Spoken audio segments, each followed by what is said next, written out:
Yes, well, thank you so much. I'm sorry to be joining you all from my phone, but I am currently at work right now, even for I-24 News. And as you can see behind me, I'm currently in the southern city of Ashkelon, and it's day 89.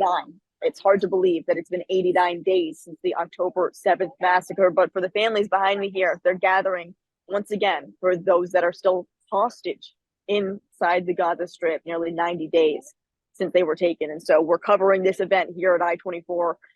This is just the continued coverage that we really have been giving since October 7th.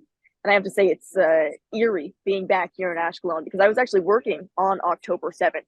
I was on standby that day. I get the call at 6:45 in the morning. My phone just starts buzzing on my nightstand. And at first, I check my work messages and I see that there's all just coming in. But really what caught me off guard was the red alerts, the rocket alerts that were lighting up my phone at 6:45 in the morning. So that's when I knew, okay, I'm about to get a call into work. And so I quickly hopped out of bed and sure enough, I was at the news station in Tel Aviv at Jaffa Port by 7:30 in the morning. And that's when we started making our way towards the south.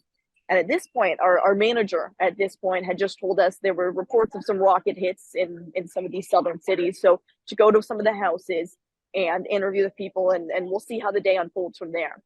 It wasn't until we were actually in the car driving towards the south that we started getting some of those videos from October 7th of the Hamas terrorists in their pickup trucks in these southern cities, and they had breached the fences.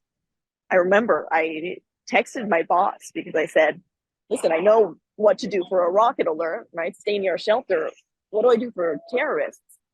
And she just texted me back, just stay near a shelter. And that's when I realized that this was unprecedented. Even our managers didn't really know how to handle the situation. So as we were driving down the south, every 10 to 15 minutes, we would have to hop out of the car because the red alert would sound and we would have to just lie on the ground, hands over our head, flat, and wait for the interceptions from the Iron Dome missile defense system. After this, and we continue to see some of the damage, it was a ghost town. We finally made it to Ashkelon, and luckily our managers made the decision to not go any further south and instead go to Barzilai Medical Center, one of the main hospitals in the south.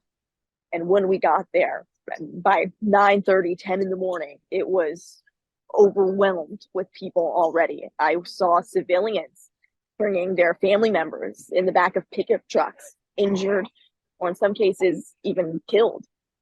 And at this point, we realized it's not just from rockets that they're coming in for injured, but also from Hamas terrorists that were running rampant through these southern cities. Since then, we've continued our coverage. I worked October 7th, 8th, 9th, 10th, 11th. Finally took a break on the 12th, but every day in the South, seeing a lot of the devastation firsthand. And as you mentioned in my biography, I am a Alexander Must High School in Israel alumna. I did the summer program in 2016. It definitely gave me a good perspective on the South because I remember in 2016 going to the southern city of Sderot and seeing these bomb shelters right next to playgrounds. I remember thinking, wow, these children have 10 to 15 seconds to run into a bomb shelter. How is this the reality? And now, unfortunately, I've experienced that reality. I've been in Sderot countless times. And in fact, just today, within the past hour, Sderot had more red alerts, rockets fired towards their city. Day 89. Hamas is continuing to fire rockets. And now when we do our lives, we often stand next to children's playgrounds or kindergartens because we know that there's a safe room, a bomb shelter right nearby. And most of the time, these kindergartens, these playgrounds, they're all deserted at this point. These families have been outside of their communities for 3 months now, living in hotels, living with other family members or around the country, but not in their own homes because in so many places it's not safe for them to go back to. But in so many cases, there's just no home for them to go back to either. When we talk about the gentleman before me speaking about Kibbutz Kfar Aza, I was there on October 10th. We were some of the first journalists to actually see the devastation as they were still clearing out the Israeli civilians that were killed inside Kibbutz Kfar Aza. The reason that the IDF didn't even let us in on October 8th or October 9th was because they were still cleansing the area, clearing it from terrorists. They let us in on October 10th because they said just a few hours before they had finally finished going house to house and eliminating the terrorists in that specific kibbutz. But we know for the following days in these other communities, the IDF continued to find terrorists throughout the South. And it gives you a perspective as to just how many were able to enter and devastate these communities. So now coming back to Ashkelon, you can see there's plenty of cars. Ashkelon was not one of the cities that has been evacuated, but they are close. And a lot of their homes have been damaged. The hospital itself, Barzilai Medical Center, where I was there on October 7th, it's been hit by rockets at least 4 times, 2 of them in different children's departments. So this is what is an important aspect to focus on in the news, because when we're talking about what's happening, and many people talk about, for example, different hospitals in the Gaza Strip that have been hit by IDF fire. However, underneath those hospitals, the IDF is also publishing different footage of how there are actually Hamas infrastructure, terrorists, not only working in the hospital, but working underneath the hospital as well. And when that happens, it makes it, it's for the rules of war, you can target that. And the IDF not only targets it, but they also tell civilians that they will be targeting it. And so they get as many civilians out as they can, also giving time for Hamas terrorists to get out as well. But that's the rules of war that the IDF follows as they try and continue this mission 3 months in the most ethical way possible. And so for our job as journalists, it's continue to, especially with I-24 News, continue to share exactly what's happening here on the ground. Because when you look at a lot of the international media, it does get a little bit slanted. And I say a little bit because I'm trying to be generous. But it's difficult, and we try and provide accurate look at what's happening here. And I think by many of us being immersed in the community, I've been here since last February, so nearly a year now. So I'd been to Ashkelon before. I'd been to Sderot with Alexander Muss High School in Israel. I'd been to these places, and it gives you more of a connection to the community and a better way to cover the story now that it continues to progress. So that's just a little bit about what I've been covering for the past 3 months now. I'd love to answer any questions if any of you have anything that I can answer.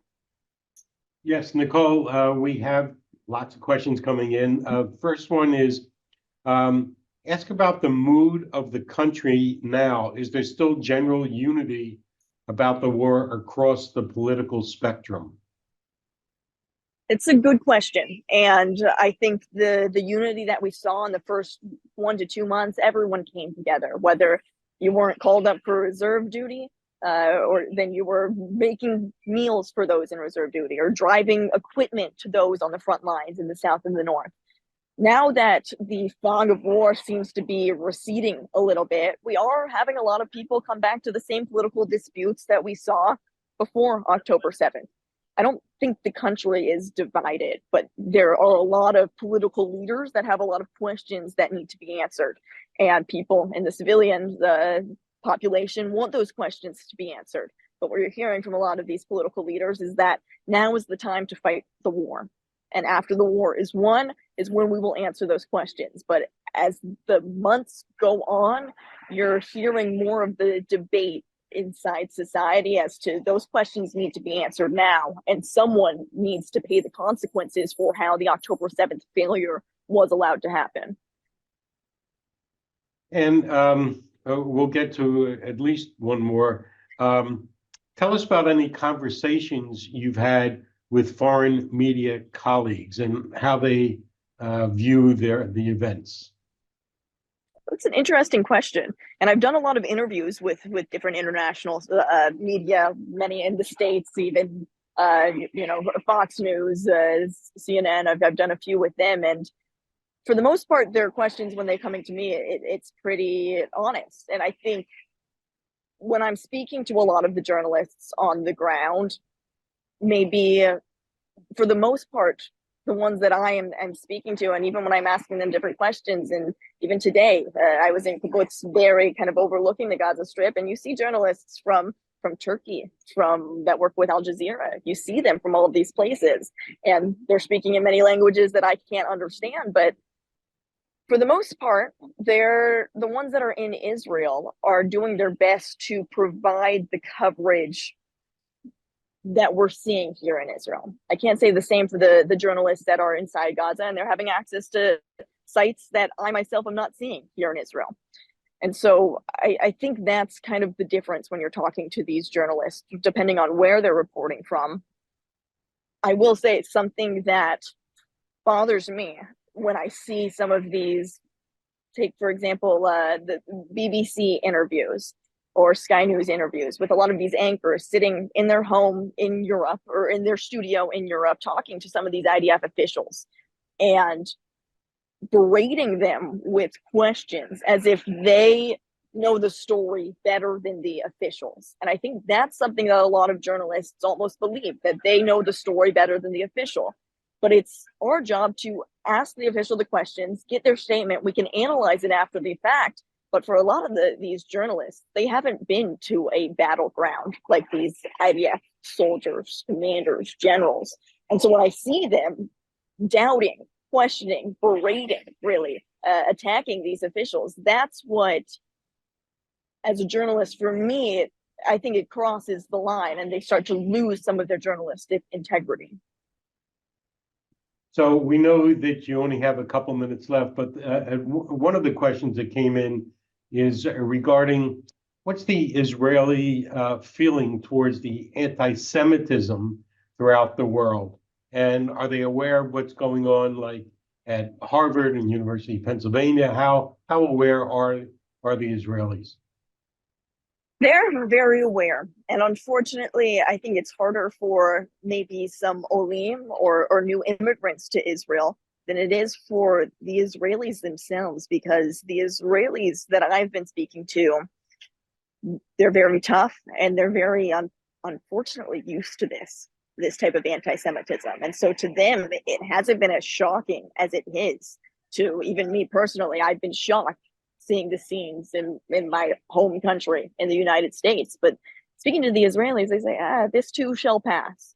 You know, how do we have the Abraham Accords and partners in Arab countries that for decades before this were anti-Semitic and didn't like us?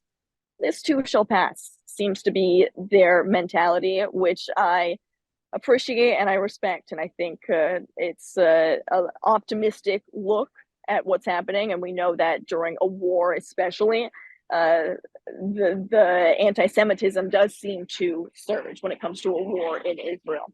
And so a lot of the Israelis here are hoping that this is just coming in with the tides of the war, and once it is over, there's going to be a new news cycle, and a lot of the people that are grabbing their Palestinian flags and taking to the streets right now, they're going to find something else to kind of hop on the bandwagon for.